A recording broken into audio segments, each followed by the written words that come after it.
네, 여러분들 요즘 다들 바쁘시죠? 네, 안 바빠요? 다들 바쁘시죠? 우리 대리님한테 배웠습니다. 바쁘다 바빠 현대사회. 네, 오늘의 말씀 제목이기도 한데요. 해야 할 일도 많고 하고 싶은 것도 많고 그리고 해야 될 것 같은 일도 많고 해야 하는데 하기 싫은 일도 참 많습니다. 우리 대학생들 굉장히 바쁘죠? 수업 들으랴, 또 과제 내랴, 시험 공부하랴, 또 시험 끝나면 또 바로 또 과제 내고, 과제 내면 또 시험 기간이고, 네. 그리고 또 동아리에 또 학생회를 하는 우리 청년도 있고, 거기다가 우리 교회 사역까지 이제 하다 보면은 한 주가 훌쩍 가버리곤 합니다. 직장인들이야 뭐 더하면 더했지 덜하지 않죠. 학생들이야 뭐 자기 돈 내고 학교 다니는 거니까 네, 뭐 잘릴 일은 없잖아요. 하지만 직장인들은 이제 돈을 벌러 다니는 거니까 이제 눈치도 많이 보고 네, 승진도 해야 되고 몸도 바쁜데 스트레스도 많이 받습니다. 그렇게 바쁜 와중에 또 살라고도 운동도 하고 또 스트레스도 풀어야 되니까 또 가끔씩 넷플릭스도 또 한 편씩 때리고 그죠? 누구는 또 틈을 내서 또 공부를 하고 합니다. 사실 바쁜 것 자체가 나쁜 것은 아니죠. 저도 대학생 시절을 생각해 보면은 정말 바쁘게 지냈습니다. 네. 한신대 신학과에는 정규 그 수업 이외에 별도로 선배들과 공부하는 학회 모임이라는 게 있어요. 그래서 학회 활동도 했고요.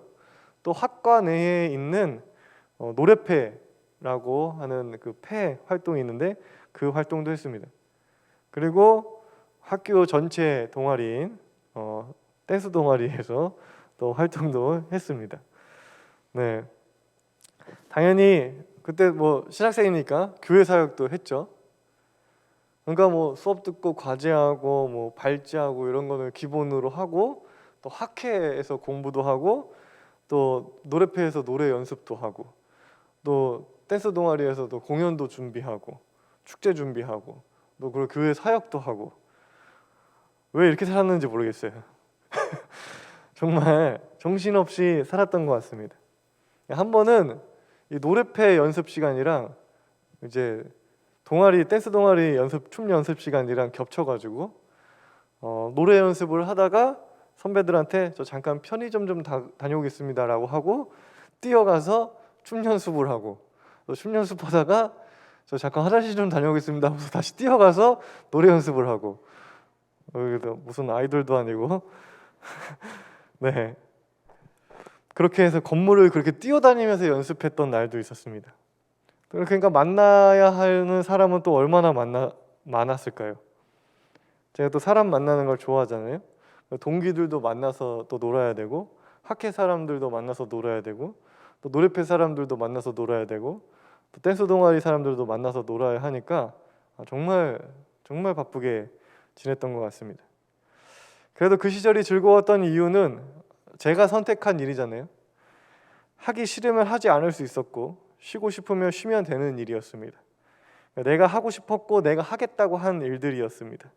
때문에 뭐 힘은 들었지만 굉장히 즐거웠던 기억으로 남아 있습니다.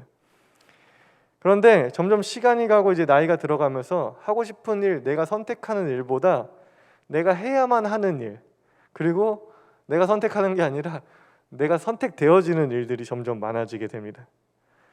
내가 나의 하루와 시간을 조율하고 이끌고 가는 것이 아니라 시간이 나를 질질 끌고 간다는 느낌을 우리가 받게 되죠. 그렇게 해서 그냥 질질질 끌려가다 보면은 나 자신을 잃어가고 있는 느낌을 받습니다. 그 마리오네트 인형 아시죠? 이렇게 줄에 매달려서 있는 마리오네트의 인형처럼 우리는 시간이라는 줄에 매달려서 나의 의지와는 상관없이 움직여지는 수동적 존재가 되어가고 있는 것을 느끼게 되죠. 뭐 앞서 말했듯이 바쁜 것 자체가 나쁜 것은 아닙니다. 중요한 것은 바빠서 나를 잃어버리는 거죠. 문제는 바빠서 나를 잃어버리는 것입니다. 우리는 왜 바쁠까요? 여러분은 왜 바빠요? 여러분 다들 바쁘죠? 네. 뭐 전화신방하고 하면은 다 바빠요. 우리는 왜 바쁠까요? 뭘 위해서 바쁠까요? 뭘 위해서 이렇게까지 바쁘게 살고 있을까? 이렇게 바쁘게 살아서 얻어지는 것이 무엇일까요? 몸이 바쁘지 않을 때도 있어요. 그렇죠? 근데 그때에도 우리의 마음은 바쁩니다. 계속. 편히 쉴 때도 우리는 무언가를 염려하고 걱정하고 고민하고 생각합니다.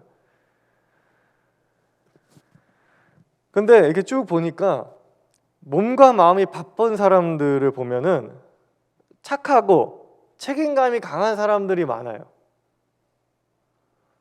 이기적이고 지밖에 모르는 사람은 자신과 직접적으로 관계없는 일에는 무관심해요. 그래서 때로는 자기 일인데도 불구하고 무책임하게 될 대로 되라는 식으로 행동하는 경우가 있습니다. 그런데 이 착한 사람들은 자기 일도 아닌데 남들 챙겨주고 신경 써주고, 그리고 그렇게 잘 챙겨주고 생각해주면서도 자기가 혹시 사람돌이 안 하고 사는 건 아닌지, 내가 받은 만큼 돌려주고 있는 건지 엄청 염려합니다. 그리고 또 자신한테 맡겨진 책임을 다하려고 엄청 노력하죠. 책임을 다하지 않으면 남한테 피해를 주니까, 남한테 피해를 주면 안 되니까 나한테 맡겨진 일을 최선을 다해서 이제 수행을 합니다. 오늘 말씀에 나오는 마르다도 그래요. 마르다는 예수님과 일행을 자신의 집으로 초대했습니다. 마르다한테 굉장히 가슴 벅찬 일이었어요. 자신이 사모하는, 좋아하는 예수님을 자기 집으로 모실 수 있으니까 얼마나 영광이었을까요? 그래서 마르다는 예수님과 그 제자들을 잘 대접하고 싶었습니다. 손님 수가 적지 않았을 거예요. 그죠? 그 예수님이랑 제자들 때로 몰려다니잖아요. 예수님과 제자만 해도 10명이 넘으니까 마르다는 굉장히 분주했습니다. 제가 어머니랑 같이 살 때는, 부모님이랑 같이 살 때는 몰랐어요. 집에 손님이 오는 게 그렇게 어려운 일인지. 그냥 오라고 하면 되는 건 줄 알았어요. 근데 이제 독립을 하고 혼자 살아서 손님을 초대해 보니까 이게 보통 일이 아니더라고요. 진짜 힘든 일이에요. 그래서 우리가 누구한테 초대를 받았다라고 하면은 정말 감사해야 해요. 그건 정말 큰 마음을 먹고 큰 준비를 하고 정성을 쏟는 일이거든요.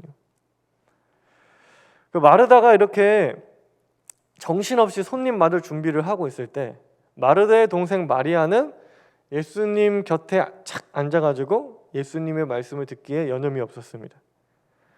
그러니까 편하게 앉아서 이렇게 말씀을 듣는 동생을 보니까 마르다가 화가 나겠죠, 당연히. 그렇죠? 우리가 또 형이나 언니들은 그 동생이 편하게 있는 꼴을 보면은 그냥 화가 납니다. 하물며 자기가 지금 굉장히 힘든 상황인데 그게 편하게 있으니까 굉장히 화가 났을 거예요. 그래서 마르다는 예수님께 말하죠. 마리아한테 자기를 좀 거두르라고 얘기 좀 해달라고 예수님한테 얘기합니다. 그랬더니 예수님께서 마르다에게 이렇게 말씀하시죠. 마르다야, 마르다야, 너는 많은 일로 염려하며 들떠있다. 그러나 주님의 일은 많지 않거나 하나뿐이다. 마리아는 좋은 목을 택하였다. 그러니 아무도 그것을 그에게서 빼앗지 못할 것이다. 사실 이 이야기를 처음에 읽었을 때는, 그리고 얼핏 읽었을 때는 마르다가 굉장히 속 좁고 어리석은 인간처럼 보였어요. 그런데 나이가 들면서 생각이 조금 바뀌었습니다. 마리아보다 마르다가 더 착한 사람이에요. 마리아는 오히려 좀 이기적인 사람일 수 있겠다 생각이 듭니다. 언니가 그렇게 분주하게 막 준비하느라고 막 뛰어다니는데 그 언니 고생하는 거는 알지도 못하고 그냥 예수님 옆에 탁 붙어가지고 말씀을 듣고 있다니. 물론 일부러 그런지는 않았을 수도 있어요. 왜냐, 저도 그러거든요. 저도 뭐에 집중을 하면은 누가 뭘 하는지 잘 몰라요. 저 같은 인간이 아니었을까 좀 생각을 해보는데, 반면에 마르다는 착하고 책임감이 많은 사람입니다. 자기가 모시겠다고 했잖아요. 그러니까 책임을 져야죠. 잘 대접해야죠. 자기 집에 온 사람들이 불편하면 안 되니까 이것저것 챙기기 바빴던 것입니다. 발은 닦으셔야 할 텐데 배고프진 않으시려나? 밥은 이 정도 준비하면 될까? 못 드시는 음식이 있으면 어떡하지? 포도주도 좀 준비를 해야 되지 않을까? 등등 생각하고 고민할 것이 한두 개가 아니었을 것입니다. 이기적이고 책임감이 없는 사람은요, 이런 생각을 하지도 않습니다. 마르다가 분주했던 것은 어리석어서가 아니라 그녀가 배려심이 많고 책임감이 뛰어난 사람이었기 때문이라고 생각합니다. 그런데 마르다는 이러한 염려와 고민 때문에 가장 놓치지 말아야 할 것을 놓치게 되죠. 가장 중요한 것을 놓치고 맙니다. 바로 예수님의 말씀을 놓치게 되죠. 자신의 삶의 가치와 존재 자체를 변화시킬 수도 있는 그 귀한 말씀을 이 마르다는 놓치게 됩니다. 여러분, 배려심이 많고 책임감 있는 사람이 되지 말라는 이야기가 아니에요. 하고 싶은 얘기는 배려심이 많고 책임감이 뛰어난 사람일수록 더 많은 것을 고민하게 되고 더 많은 것을 신경 쓰게 되고 더 많은 것을 염려하고 더 많은 것을 준비하느라 놓치지 말아야 할 것, 가장 중요한 것을 놓치게 될 우려가 있다는 것입니다. 여러분, 마르다가 염려했던 일들이 만약에 제대로 이루어지지 않았다고 생각해 봅시다. 음식이 모자르거나 맛이 없거나 손님들이 조금 불편했다고 하더라도 그것이 마르다의 인격과 성품, 신앙과 가치관을 판단하는 기준이 되지는 않습니다. 마르다는 이미 예수님을 자기 집으로 모시겠다고 한 것으로 충분히 따뜻한 사람이라고 하는 것을 우리는 알 수 있습니다. 여러분, 우리를 분주하게 하고 여러분들을 바쁘게 만드는 것들도 마찬가지예요. 우리를 염려하게 하고 여러분들을 걱정하게 만들고 초조하게 만들고 불안하게 만드는 것들, 여러분, 그것들이 조금 잘못되더라도 그 일로 인하여 여러분들의 존재 가치가 결코 흔들리지 않습니다. 그것이 여러분의 삶의 성패를 좌우하지 않습니다.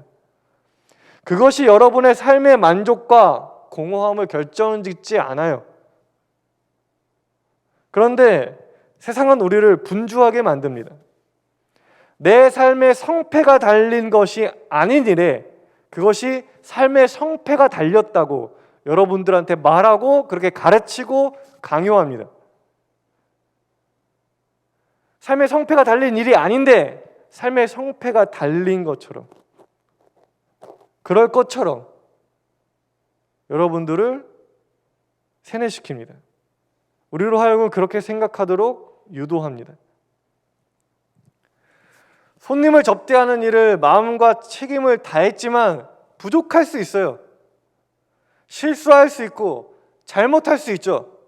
그래도 열심히 했고 하나님 앞에 부끄러운 짓 하지 않았다면 그 실수와 잘못이 내 존재 자체를 평가할 수 있는 그런 기준이 될 수 없습니다. 그런데 세상은 어떤가요, 여러분? 여러분이 얼마나 정직한 사람인지, 여러분이 얼마나 하나님 앞에 떳떳하게 살려고 하는 사람인지 세상은 관심 없습니다.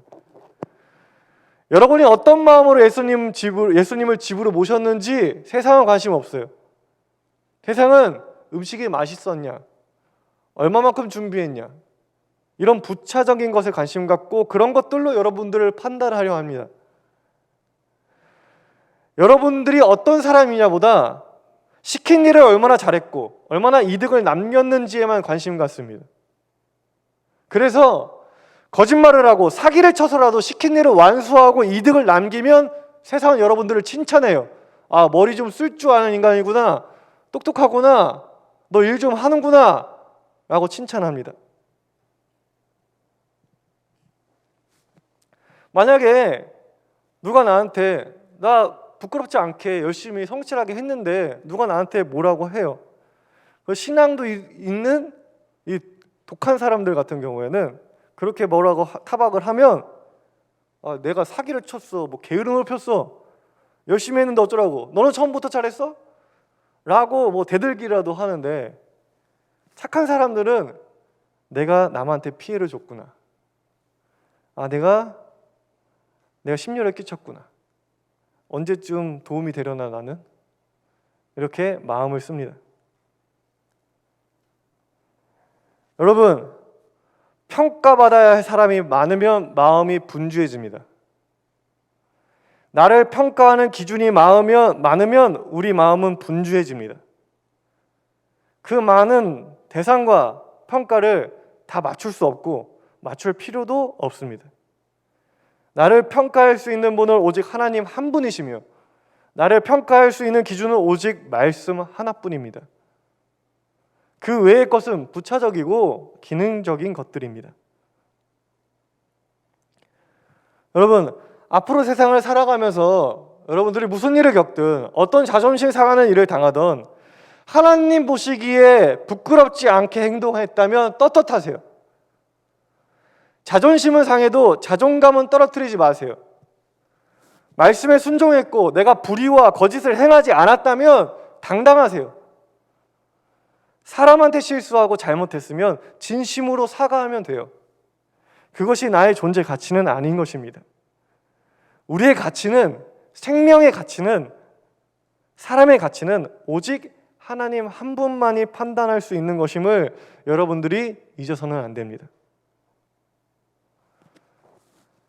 솔로몬은 왕이 된 후에 하나님께서 무엇을 원하시냐고 물었더니 고민도 안 하고 지혜라고 말했습니다. 자신의 아버지인 다윗처럼 진실과 공의와 정직한 마음으로 주님을 모시면서 백성들을 잘 재판할 수 있는, 그렇게 선과 악을 분별할 수 있는 지혜를 달라고 말합니다. 여러분 생각해 보세요. 솔로몬이 왕이 됐어요. 왕이 되었을 때 얼마나 그의 마음이 분주했을까요? 생각하고 고민하고 염려하고 준비해야 하는 것이 한두 가지가 아니었을 것입니다. 그럼에도 그는 무엇이 중요한지, 무엇을 놓치지 말아야 하는지, 무엇이 가장 중요한 것인지 그는 놓치지 않았습니다. 자신에게 꼭 필요한 것이 무엇인지 분명하게 알고 있었습니다. 나라의 귀족들과 영향력 있는 사람들, 그리고 권력가들, 그리고 다윗을 모시고 있었던 참모들, 또 그런 사람들은 그 선왕이랑 자기를 얼마나 비교했을까요? 그러니까 그런 사람들의 시선, 그런 사람들한테 인정받고자 하는 마음으로, 그런 생각으로 솔로몬의 마음이 분주했다면 지혜를 구하는 대답은 결코 나오지 않았을 것입니다. 솔로몬은 그러한 사람들의 평가와 시선을 의식하지 않았던 것이죠. 더욱이 솔로몬은 밧세바의 아들이잖아요. 그럼 밧세바가 다윗과 어떻게 결혼했는지 아시죠?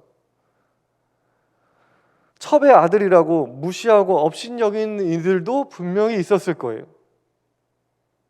그러한 상황 속에서도 그렇게 나 자신을 바라보고 있는 사람들한테 인정받기보다 오로지 하나님 보시기에 좋은 왕, 하나님 보시기에 부끄럽지 않은 왕이 되고자 생각했습니다. 솔로몬의 생각은 단순했고 분명했습니다. 때문에 그는 가장 중요한 것을 구했습니다. 기능적인 것이 아니라 자신의 존재 자체를 반짝거리게 만들 그것을 구했습니다. 지혜를 구했어요. 여러분, 우리 신세청 청년들 제가 이렇게 쭉 본 결과 정말 착하고 책임감 뛰어난 청년들 굉장히 많아요. 여러분, 교회에서도 세상에서도 누구보다도 책임을 다하고 모든 일에 열심으로 임하시길 바랍니다. 그런데 너무 많은 사람들이 여러분을 평가하도록 두지 마세요. 우리를 평가하시고 판단하시는 분은 오직 하나님 한 분이심을 기억하고 하나님 그 한 분께 인정받고 칭찬받는 자녀가 되길 소망했으면 좋겠습니다. 말씀대로 살면서 하나님 보시기에 좋은 사람이라면 어떠한 상황에서도 여러분들 당당하게 살아가시기를 간절히 소망합니다.